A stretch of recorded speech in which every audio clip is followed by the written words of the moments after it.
E agora, você acompanha pela Rádio Rio de Janeiro o programa Estudo das Obras de André Luiz.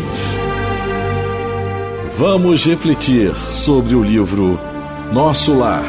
Produção e apresentação, Tereza Cristina e Marco Antônio. Amigos ouvintes da emissora da Fraternidade Rádio Rio de Janeiro, novamente estamos aqui com a permissão de Jesus e dos bons espíritos, a fim de darmos continuidade ao estudo da vida no mundo espiritual através da obra Nosso Lar. Obra que foi ditada pelo Espírito André Luiz e que foi psicografada pelas mãos abençoadas do missionário da mediunidade Francisco Cândido Xavier. Olá, caros ouvintes da Rádio Rio de Janeiro.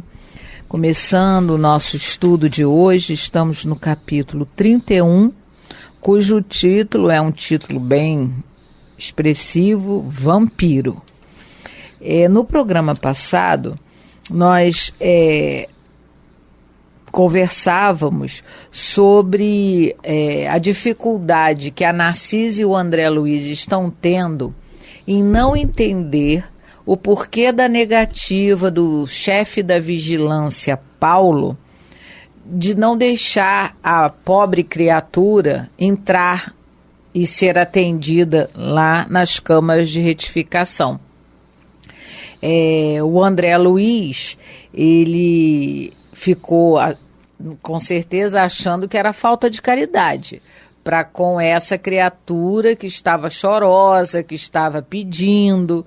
Então, no programa passado, a gente viu que o Paulo,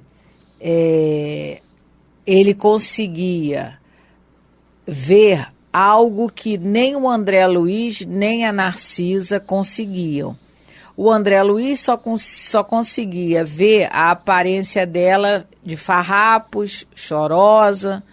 A Narcisa, ela já observava que realmente conseguiu ver alguns pontos assim escuros no perispírito dessa senhora. Mas a gente vai ver a partir de agora que o irmão Paulo, que não é chefe da vigilância à toa, pela sua experiência, consegue ver mais além.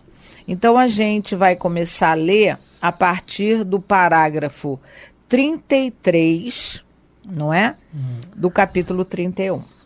Isso. E começa assim: indicando a mendiga que esperava a decisão, a gritar impaciente, exclamou para a enfermeira, porque, como a gente já colocou, a Narcisa, vamos dizer assim, entre aspas, está querendo forçar uma barra para ajudar a moça, a senhora, né? O que é natural, qualquer um de nós faria, a maioria de nós faria, porque ela está vendo o desespero, ela tem boa vontade que ela tem. A gente já viu a história da Narcisa aqui no trabalho, né? A situação dela na colônia, a grande trabalhadora da colônia, querendo a melhora, a auto-melhora dela, se preparando para uma nova encarnação. Então é natural, o natural dela, o gesto espontâneo dela é de ajudar. Né? E aí o irmão Paulo fala para Narcisa: já notou, Narcisa, alguma coisa além dos pontos negros? Porque a Narcisa, ela conseguia identificar esses pontos no perispírito dessa, vamos dizer assim, mendiga. Agora, era a minha instrutora de serviço que respondia negativamente. Pois vejo mais, respondeu o vigilante-chefe. Baixando o tom de voz, recomendou: conte as manchas pretas. Narcisa fixou o olhar na infeliz e respondeu após alguns instantes: 58. E o irmão Paulo, com a paciência dos que sabem esclarecer com amor, explicou. Então ele pediu para ela primeiro contar quantos pontos negros ela estava vendo ali no perispírito dessa senhora. E aí ela contou 58. E agora ela vai ter a explicação do que o Paulo, que é o chefe da vigilância, está vendo. Só um pouquinho, Tereza, fazer um parênteses aqui. Esse raciocínio da visão da Narcisa, que é limitada nesse caso, e do irmão Paulo, conforme Tereza falou, não é à toa que ele é o chefe da vigilância. Os cargos são conferidos àqueles que têm capacidade para exercer o cargo. E estão aprendendo, né, cada vez mais, para exercer cargos maiores. É assim que funciona. E ele diz aqui que está dizendo aqui para a gente, André Luiz, que a percepção dele é maior. No Livro dos Espíritos, na pergunta 238 do capítulo da Vida Espírita, a segunda parte do capítulo 6, Allan Kardec pergunta assim, sobre percepções, sensações e sofrimentos dos espíritos. Ele faz uma pergunta assim: são ilimitadas as percepções e os conhecimentos dos espíritos? Numa palavra, eles sabem tudo? Se os espíritos, por serem espíritos, sabem de tudo, conseguem perceber tudo, conhecem tudo. E os espíritos respondem a Allan Kardec: quanto mais se aproximam da perfeição, tanto mais sabem. Se são espíritos superiores, sabem muito. Os espíritos inferiores são mais ou menos ignorantes acerca de tudo. Então, o que ele está dizendo? Quanto mais se aproximar da perfeição, da evolução, né? E é o progresso intelectual que impulsiona o moral, como os espíritos também respondem a Kardec. Então, na medida do conhecimento que vai aumentando, as percepções vão aumentando também.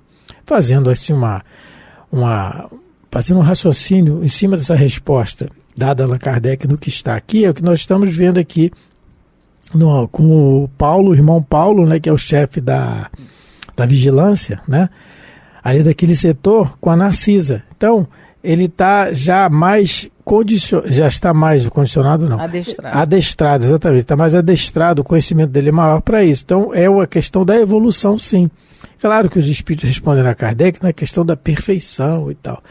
Mas, cada um no seu trabalho, o que ele está dizendo para nós? Que cada um no seu trabalho, na sua atividade, procure se esforçar ao máximo para aprender cada vez mais. E à medida que nós formos aprendendo mais, nos será conferido maiores responsabilidades. Né? Até o do irmão Paulo Narciso, até chegar ao governador do nosso lar, que com certeza conhece muito mais do que todos ali. Sim. E é o que mais trabalha. E agora o irmão Paulo, a gente vai ver, vai explicar para Narcisa o que são esses pontos negros que ela está vendo no perispírito. Esses pontos escuros representam 58 crianças assassinadas ao nascerem. Meu Deus. E em cada mancha vejo a imagem mental de uma criancinha aniquilada, umas por golpes esmagadores, outras por asfixia. Então ele aqui levantou para Narcisa, vamos dizer assim, a ficha criminal dessa mulher, não é? Agora, como é que assim, que no nosso perispírito fica gravado de uma maneira, vamos dizer assim, quase holográfica, os fatos que acontecem conosco, não é? Esse mecanismo ninguém sabe. A gente não tem como entender como é que isso fica gravado no nosso perispírito. Porque ele como é que se diz? Ele está vendo, não é? Ele está vendo o rosto da criança. Ele pode até estar vendo a expressão de dor que essa criança sentiu no momento em que foi assassinada. Então, esse mecanismo, por enquanto, né, os espíritos não nos explicam como é que se dá essa gravação no nosso perispírito. O que se sabe é que tudo fica gravado no nosso perispírito. No caso dela, como foi assassinatos, os pontos são escuros. Mas a gente imagina o contrário, e aquela pessoa que ajudou 58 crianças, que amparou 58 crianças, provavelmente deve ter 58 pontos de luz. Ela, ao contrário, por ter assassinado, né? Então a gente percebe que, como foi uma coisa equivocada que ela fez, os pontos, né, o que ela fez está bem gravado no perispírito dela. Então, o Paulo consegue ver os detalhes desses pontos, né? Ele provavelmente deve ver o rosto dos bebês em agonia. E, ao que parece, ela esperava eles nascerem, né? Ou retirava já num estágio maior de gestação, em que o bebê já estava assim, em uma fase bem adiantada do corpo, e porque ela asfixiava os bebês, ou então ela esmagava os bebês, né? Então, o irmão Paulo, ele está dizendo para Narcisa e para nós que tudo que fazemos fica gravado no nosso perispírito. O irmão Voltei vai falar isso, o irmão Jacó, no livro Voltei, ele vai dizer que até os nossos pensamentos de escolher alguma coisa fica gravado também, não é? Nada se perde, nenhum dos nossos atos, eles se perdem, vamos dizer assim, na contabilidade divina. Eles ficam todos gravados no nosso perispírito. O que a gente escolheu para fazer e até aquilo que a gente tinha oportunidade de fazer e não fez, está tudo gravado. Então, mas só um espírito, como o Marco leu, algo evoluído, pode captar essas informações mais detalhadas, né, mais minuciosas. Só o Paulo conseguia ver além do ponto negro. A Narcisa, com todo o trabalho dela de enfermagem lá nas câmaras, não é? A gente viu que ela já trabalha há 6 anos e meio, mas ela não conseguiu identificar algo além, não é, dos pontos negros. Sobre o perispírito, interessante, na Revista Espírita de junho de 1861, Allan Kardec coloca uma mensagem do espírito Lamennais, né, Teresa? Lamennais, é francês. Meu francês não era tão bom assim. Lamennais, em que ele diz que ditado espontâneo, né, sobre o perispírito. Allan Kardec coloca aqui nessa edição da revista. E o espírito diz que o perispírito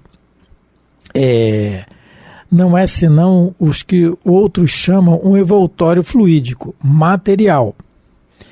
E esse fluido é a perfectibilidade dos sentidos e a extensão da visão e das ideias. Então, eles expressam a visão e a ideia que o espírito tem. No caso aqui, quer dizer, o que é a visão e a ideia do espírito? É a história dele. Então, no caso aqui, é o que está acontecendo, ela está demonstrando no seu perispírito a questão do que a história dela, a história pregressa dela da última existência. Porque ela continua a mesma pessoa, ela não se modificou. Ao nos modificarmos o comportamento, isso vai mudando. Como é que a gente modifica o comportamento? Pela mudança da nossa ideia. E como o espírito Lamennais está dizendo aqui, que o perispírito expressa as ideias nossas, na medida que modificamos as ideias para o bem, logicamente o perispírito vai mudar a sua aparência para melhor, né? Vai brilhar a luz, como a Teresa colocou o exemplo do irmão Jacó no livro Voltei, também psicografado por Francisco Cândido Xavier. Isso. E ele era um grande trabalhador, já contamos aqui algumas vezes, mas o seu temperamento, o seu comportamento ainda era muito irritadiço, muito assim, ele expressa lá como ele era. Na medida que ele foi mudando a ideia no plano espiritual, o seu perispírito já se modificava, já começou a se modificar.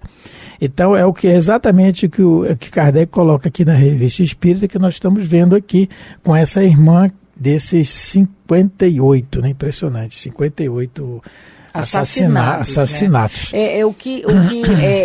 o que fica aqui para nós também é um esclarecimento a mais, porque lá com o irmão Jacó estava gravado no perispírito dele as suas emoções, as suas escolhas, os seus sentimentos, mas aqui a gente vê que no nosso perispírito fica gravado também a reação do outro, né? Fica gravada a imagem do outro. Causada por nós. Causada por nós. Do outro, aquele que nós prejudicamos. Isso, então, além de... Né, que mecanismo divino é esse que não tem como você fugir das consequências dos teus atos, né? A sabedoria divina fez com que tudo ficasse gravado em nós para que nós, como se diz, nunca nos esquecêssemos que nós temos lições mal feitas, experiências mal resolvidas.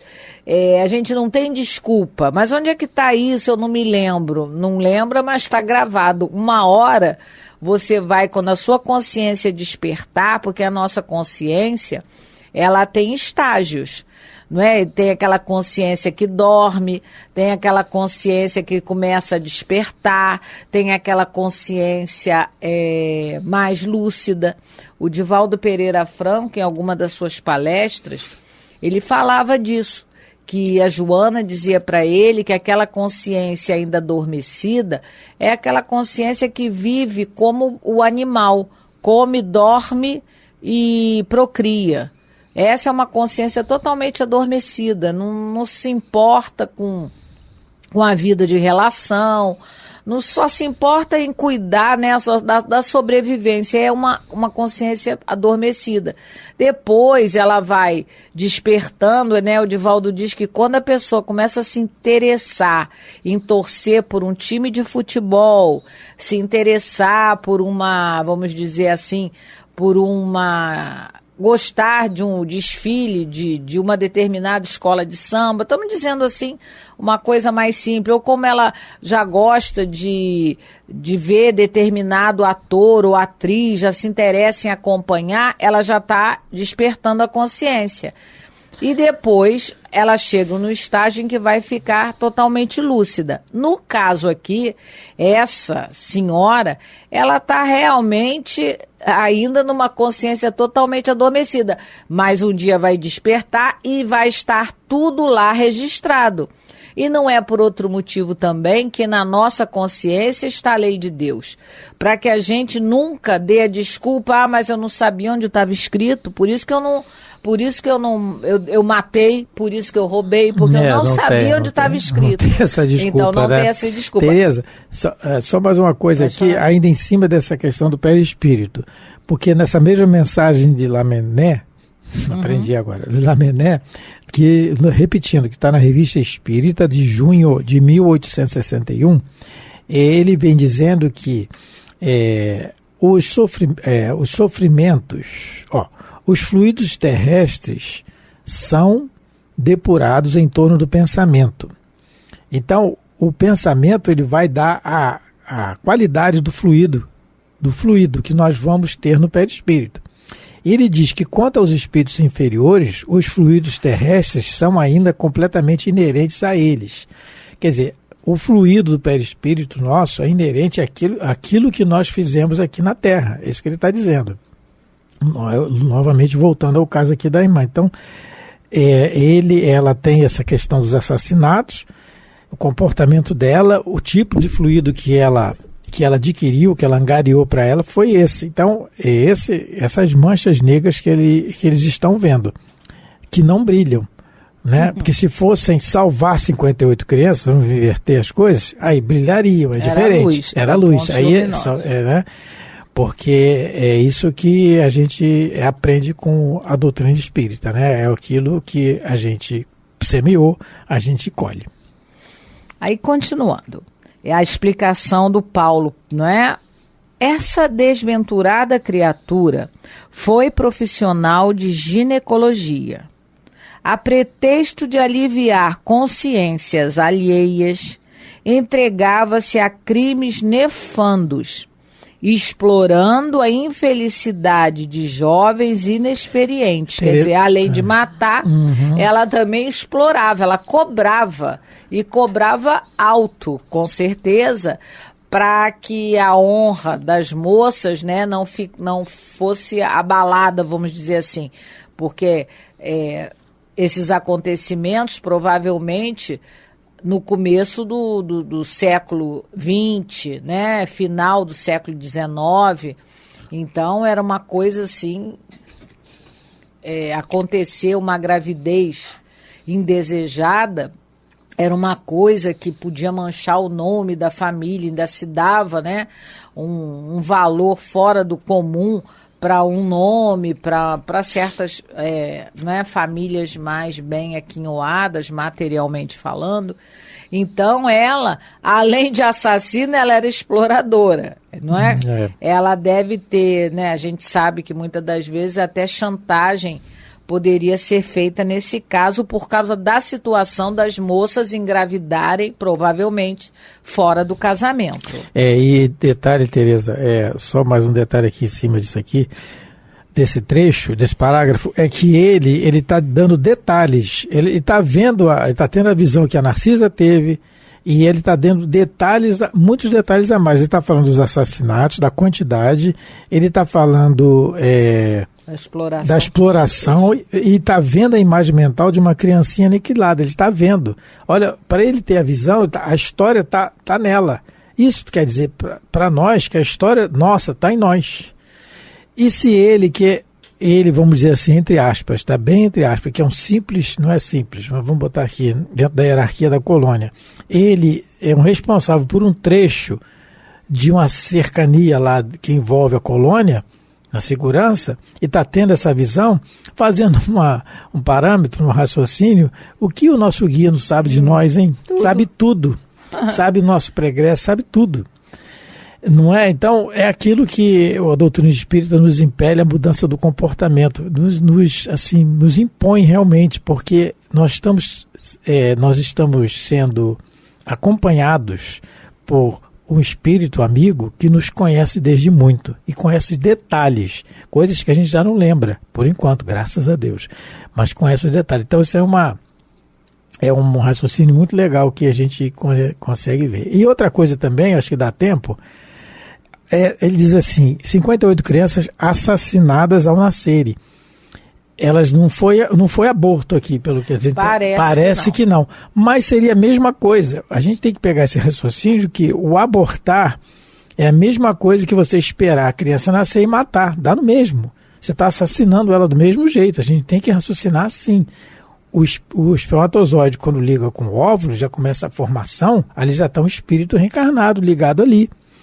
No momento que tem até no momento que você faz o aborto, né, e é a mesma coisa que esperar a criança ao nascer. Até uma história que a moça foi no médico querendo fazer o aborto, o médico tem uma história assim que o médico só espera um pouquinho, que é muito perigoso. Espera um pouquinho. Espera o quê? Espera ele nascer, a gente mata ele aqui. A mãe ficou horrorizada, foi um choque. Uma história que tem. Tem uma outra que ela vai com o filhinho e ele fala assim, mas por que vai mata esse que já está aqui no seu braço, que é mais fácil. Tem essa também, parece uma coisa assim, né? Parece até uma inspiração que o médico teve para raciocinar, né? Não vai causar danos à mãe, no caso, né? Porque um aborto, a gente sabe que a mãe, a gestante, ela corre risco de vida, não é isso? Mas já estamos chegando ao final do nosso programa e esse assunto vamos continuar a analisá-lo, né? No próximo programa, porque o vigilante Paulo, ele tem mais coisas a nos dizer sobre a situação dessa infeliz irmã, né? Então, no próximo programa, veremos um pouco mais sobre a situação dessa irmã, que a gente vai ver que depois, né, o título do capítulo se refere a ela. O título do capítulo, lembrando, vampiro. E aí a gente vai ver por quê, né? No final do capítulo a gente vai conversar sobre isso. Por quê que o vigilante Paulo chama ela, porque é ele que dá esse nome para ela. A gente vai ver mais no final do capítulo. Então, agradecendo a todos pela companhia, rogando a Deus, aos bons espíritos, a Jesus, que abençoe vossos lares, vossas mentes, vossos corações. Muita paz de Jesus a todos. Muito obrigado pela atenção, pela paciência de nos ouvir. Fiquem com Deus. A Rádio Rio de Janeiro apresentou o programa Estudo das Obras de André Luiz. Produção e apresentação, Tereza Cristina e Marco Antônio.